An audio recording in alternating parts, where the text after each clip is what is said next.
take your pride, throw it out the window, and just ask for help, please, because everybody wants you to succeed.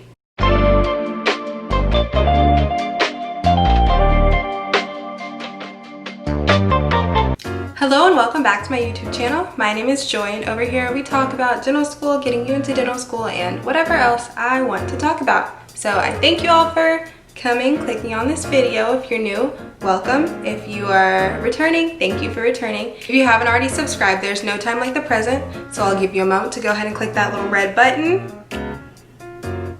Thank you. Okay, and let's get into it. Today we're going to be talking about the best ways to study in dental school. Now these may not be the best ways for you, but this has worked for me, and the key here is to try different things and be willing to change and adapt and reach out for help. Now in dental school, a lot of people come straight from college, and you probably thought you figured out the best way to study, and you're like, I know it works for me, this is gonna be great, this is gonna be easy, breezy, and beautiful. Well, guess what? It's probably irrelevant. Everything you knew, loved, and always relied on, it probably will not work. So I'm here to share a couple tips and tricks and maybe help you improve your studying methods or just completely change them around. Whatever you need to do to succeed, you need to do it. Without further ado, let's get into my top tips for studying in dental school. Step one is go to class. I'm not talking about just opening your laptop so that your little username will show up as on and present in class. I'm talking about getting up, sitting, maybe taking notes. You don't have to take notes, I don't, but definitely just be there. Please try and listen, because this is passive learning. You want as many passes over the material as you can possibly get, and that first pass is you sitting in class listening to the professors talk, which leads into my second tip, which would be to rewatch lectures. I would rewatch lectures a few days before tests just to get the main points over again and see what is my professor stressing, what do they find really important, what do they really want me to know. And when you rewatch these lectures, you can just speed it up, because nobody has time to be sitting through a 4-hour lecture all over again.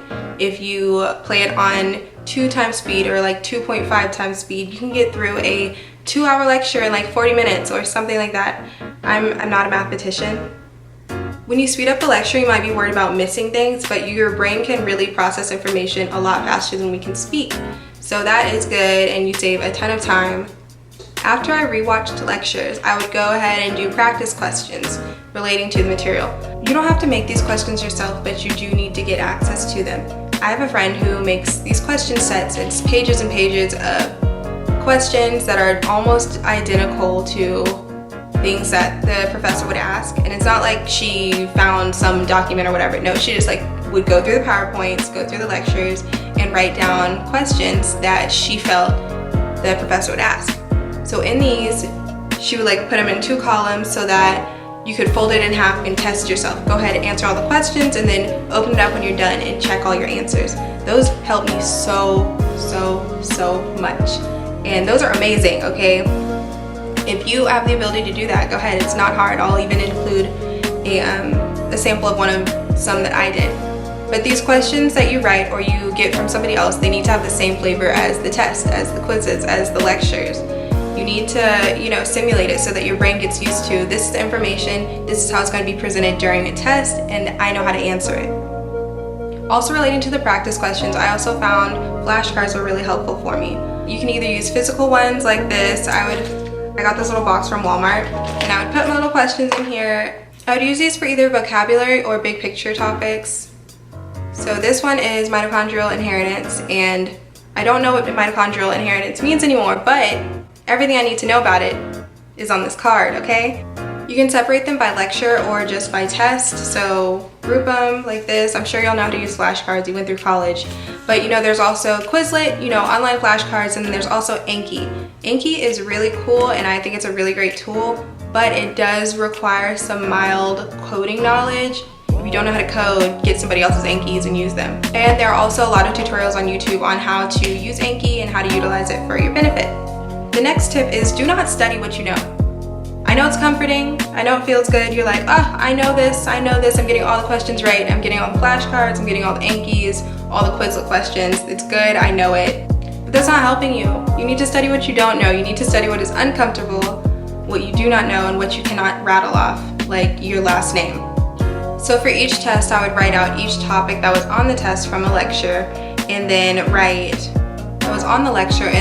the date that I studied it and how the studying went. Like, do this again, or didn't really know anything, or this is good, don't do it again. Each time I did that, I would write another date so I could see, oh, I studied this twice already and it went fine, so I don't need to go back over that. And it keeps you organized, and it makes sure you don't go over the same thing over and over again, because it's easy to open up the same PowerPoint and just go over and over and over, and you're like, I know this already, but I'm still doing it because it feels good to know something for once. The next tip I have is to take breaks. You cannot sit there for hours on end studying and studying and studying. You need to take breaks. So a good way to do this is to study for 50 minutes and then take a 10-minute break. I don't care what you do, get up, go walk your dog, go, I don't know, smell roses outside. Like, just get up, move, get a snack, and then come back. And you can check your phone at that time too. When you're studying, you really need to put away all distractions. On my laptop for school, I don't have iMessage on there, I don't have FaceTime. Because I know better. It's your time to take, but then after that 10 minutes over, please get back to work. That goes into my next tip, which would be put in the hours. That was probably my biggest realization, because in college I could go ahead and study like the night before, morning of, for a couple of hours and just be fine. When I got to dental school, I tried to do the same thing and I was not getting the same results. So I figured out that I probably do need to start studying more than just the night before. It's going to take me hours, and I need to document those hours by keeping a list of everything I've studied, the dates I studied it, and how the studying went. Dental school is not college, so you cannot treat it the same way. Maybe you can and it works, but if you are trying to do it like college and it's not working, then you really do need to try something else.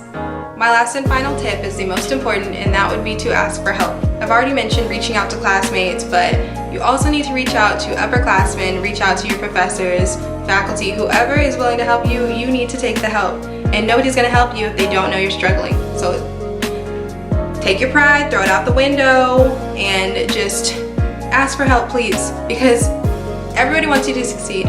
If what you're doing is not working, you need to ask A, people who are doing well in these classes, or B, the people making the test and the questions and the lectures for these classes, which would be your professors. Faculty do want you to succeed because it looks bad on them when their students aren't passing, but they also want you to know all the information. They really want you to know your stuff. Just go to them with a list of questions, say exactly what you're not understanding. Maybe you don't understand what you're not understanding, and they can help you figure that out and solve that problem. I know I've sat down with more than one of my professors and been like, I don't know what is going on. I really don't. I'm trying, it's not working. And one of them just sat me down and was like, you're not studying enough and you're not studying the right way. So I changed that, and then my grades dramatically improved. I should have never been struggling in the first place. Like, this is fine. I would definitely say have a list of questions when you go to sit down with them. I don't know how it's gonna work virtually now, but have a list of questions, know the topics that you're struggling with, and just go to them, be honest, be open, and just be open to changing. Study in groups if you can. It's fun to quiz each other, you know, go over questions together, and you can learn a lot from other people. But if you can't do that without getting distracted, don't do it. That concludes this video. If you made it to the end, thank you so much for watching. Make sure to hit that like button if you found anything helpful. Also, if you have any additional study tips, go ahead and put them in the comment section. And that is all. Thank you guys for watching. Bye!